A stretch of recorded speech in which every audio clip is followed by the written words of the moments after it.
Pernah nggak sih kalian lihat laporan keuangan sebuah perusahaan terus mikir, ini semua aturan datangnya dari mana ya? Nah, di balik setiap angka yang kita lihat, sebenarnya ada semacam buku aturan tak terlihat yang menjaga semuanya tetap lurus dan jujur. Hari ini, kita bakal bedah dua filosofi awal yang jadi cikal bakal konstitusi akuntansi modern. Pertanyaannya sebenarnya simpel banget. Gimana caranya kita bisa percaya sama angka-angka yang disajikan oleh perusahaan? Ini kan bukan soal angka doang ya, ini soal kepercayaan. Dan untuk membangun kepercayaan itu, kita butuh fondasi yang super kokoh. Fondasi inilah yang kita sebut kerangka konseptual. Coba bayangin deh, ini tuh kayak konstitusinya dunia akuntansi. Jadi isinya bukan cuma daftar aturan kaku, tapi sebuah sistem prinsip yang ngejawab pertanyaan mendasar. Kenapa kita perlu laporin keuangan? Apa aja yang harus dilaporin? Dan gimana cara ngelaporinnya? Tujuannya cuma satu, biar standarnya konsisten dan bisa dipegang omongannya. Oke, jadi ini dia rute perjalanan kita. Pertama, kita bakal bahas kenapa kita butuh banget konstitusi ini. Terus, kita akan kenalan sama dua aliran pemikiran yang bersaing. Kita akan bandingkan apa tujuan mereka, gimana cara mereka menilai informasi yang bagus, dan yang terakhir, gimana saran mereka soal cara nyajiin angka-angka keuangan. Siap? Jadi, kenapa sih mesti repot-repot bikin kerangka kerja yang kelihatannya rumit? Emangnya nggak cukup cuma catat pemasukan dan pengeluaran aja, terus beres? Ternyata nggak sesimpel itu. Manfaatnya jauh lebih besar dan fundamental buat sistem ekonomi kita semua. Manfaatnya tuh praktis banget loh. Kerangka ini jadi semacam kompas buat para pembuat standar akuntansi. Terus, ini juga jadi buku contekan buat para akuntan kalau ketemu masalah baru yang belum ada aturannya. Dan yang paling penting buat kita, ini ngebangun kepercayaan dan bikin kita bisa ngebandingin katakanlah performa perusahaan A dan perusahaan B secara apple to apple. Jadi adil gitu. Nah, di pertengahan abad ke-20, ada dua kubu pemikiran besar yang coba ngebangun konstitusi ini. Kita sebut aja Asobat dan APC Statement nomor 4. Keduanya punya pendekatan yang beda banget. Dan serunya, perdebatan mereka itu jejaknya masih terasa sampai sekarang. Bedanya tuh ada di cara mereka mikir. A.S. Obat itu ibaratnya seorang filsuf. Dia bertanya, secara ideal, akuntansi itu seharusnya seperti apa sih? Jadi sifatnya normatif. Nah, kalau APB nomor 4, dia lebih kayak seorang insinyur. Dia ngelihat praktik yang udah berjalan di lapangan, terus coba merapikannya, mendefinisikan apa, kenapa, dan gimana prakteknya buat jadi fondasi ke depan.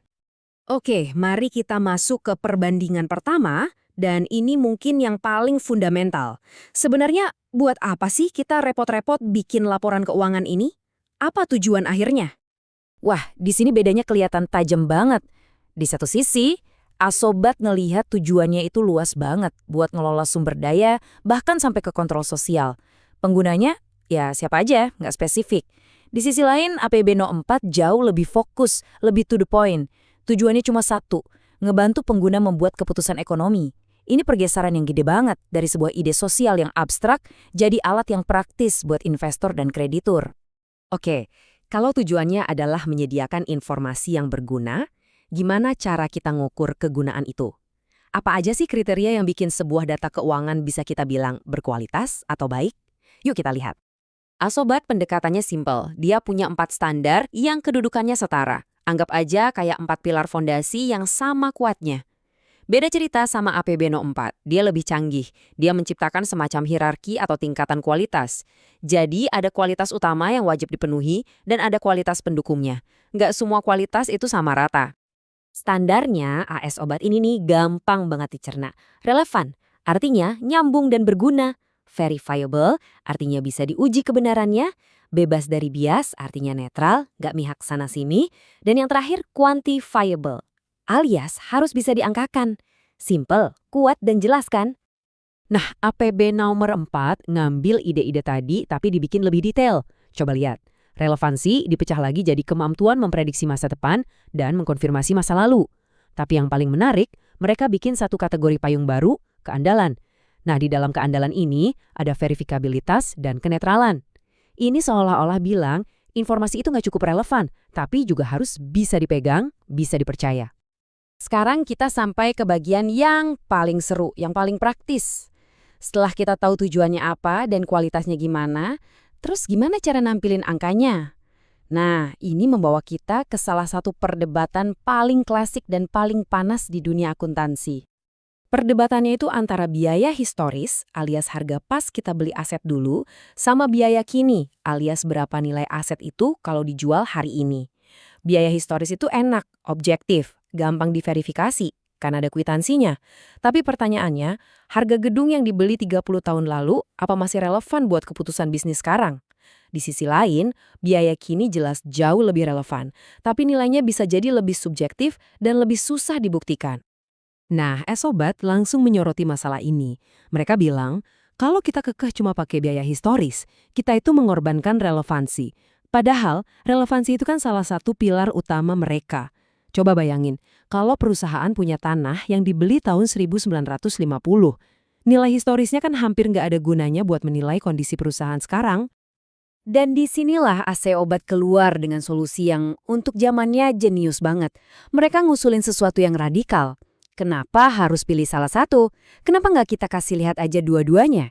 Jadi bikin laporan dengan 2 kolom, satu untuk biaya historis yang terverifikasi, dan satu lagi untuk biaya kini yang relevan. Biar nanti penggunanya yang menilai sendiri. Ini cara yang cerdas buat dapat manfaat dari kedua dunia. Pada akhirnya, meskipun Asobat punya banyak ide inovatif, fokus tajam dari APB nomor 4 pada keputusan ekonomi, itulah warisan yang paling kuat bertahan sampai sekarang. Kutipan ini benar-benar menangkap inti dari tujuan laporan keuangan modern. Tujuannya bukan lagi soal fungsi sosial yang abstrak, tapi tentang ngasih alat yang berguna buat kita semua dalam membuat keputusan finansial yang lebih baik. Jadi, lain kali kalau Anda baca laporan tahunan atau dengar berita tentang laba sebuah perusahaan, coba deh ingat-ingat perdebatan ini. Tarik ulur antara relevansi dan keandalan, antara biaya historis dan nilai kini, itu semua masih terjadi di setiap baris laporan keuangan. Gimana menurut Anda? Ide-ide yang umurnya sudah setengah abad ini, kok bisa ya masih ngebentuk cara kita memahami nilai sebuah perusahaan di dunia yang super modern ini? Coba deh, pikirkan.